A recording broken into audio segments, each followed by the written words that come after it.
A near-death experience after falling overboard from a container ship in the South China Sea 26 years ago made Peter Bronsman, now a multimillionaire cider-maker, vow to make more of his life. The Swede, then a 24-year-old merchant seaman, had plunged into the water in the middle of the night and broken an arm. He clung to a plastic rubbish sack for buoyancy in the rough waves. It all happened so fast. I was told to throw some refuse sacks overboard, but somehow lost my footing and went with them, says Mr. Bronsman. Suddenly I'm in the sea and the ship has just disappeared. It was pitch black, and it is not so easy to swim with just one arm. We couldn't do anything to promote Kopparberg in Sweden, so I thought, why not go for Swedes when they are on their summer holidays in the Mediterranean? Peter Bronsman. I just clung to one of the sacks with my good arm and screamed. But it was just me and miles of ocean. I was absolutely sure a shark would come and get me. My feelings were that I mustn't die,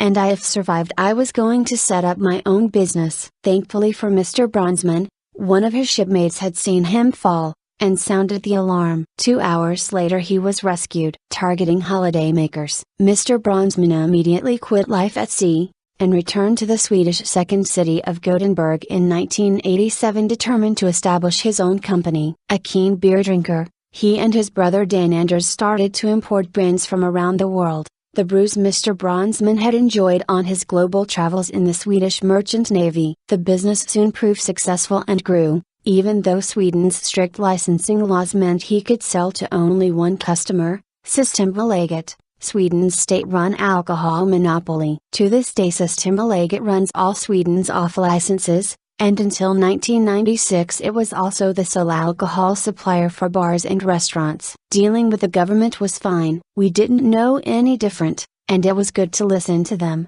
and their advice, says Mr. Bronsman. But what I said to my brother, who also helped run the business, was that to make better money we had to own our own brewery. For the last 25 years I have always taken it day by day and, sure, I have made mistakes in business. But what boss hasn't? Peter Bronsman. So from savings built up from the import business, and a bank loan, the Bronsmans bought a former brewery in the central Swedish town of Kopparberg for $620,000 in 1994. At the time the facility was only being used to bottle water. But with Peter in the lead role as managing director, he and his brother started brewing a lager and then a range of ciders, including pear and mixed fruit flavored versions, under the Kopparberg name. While the lager is now a bestseller in Sweden, it is the ciders that have enjoyed an export boom. Mr. Bronsman did this all thanks to coming up with a novel way of getting round Sweden's ban on alcohol advertising and promotions. We couldn't do anything to promote Kopparberg in Sweden,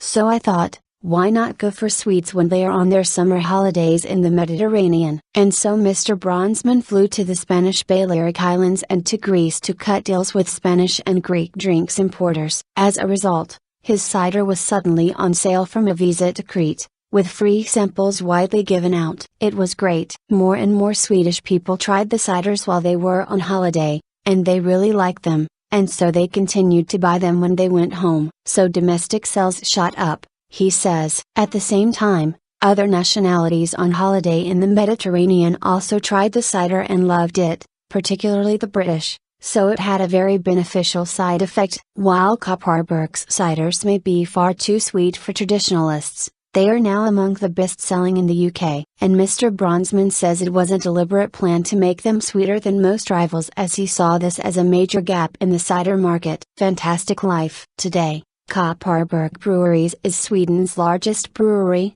making 75 million liters of cider last year, compared with 500,000 liters in its first year of cider production. Its turnover in 2012 was $350 million, £225 million.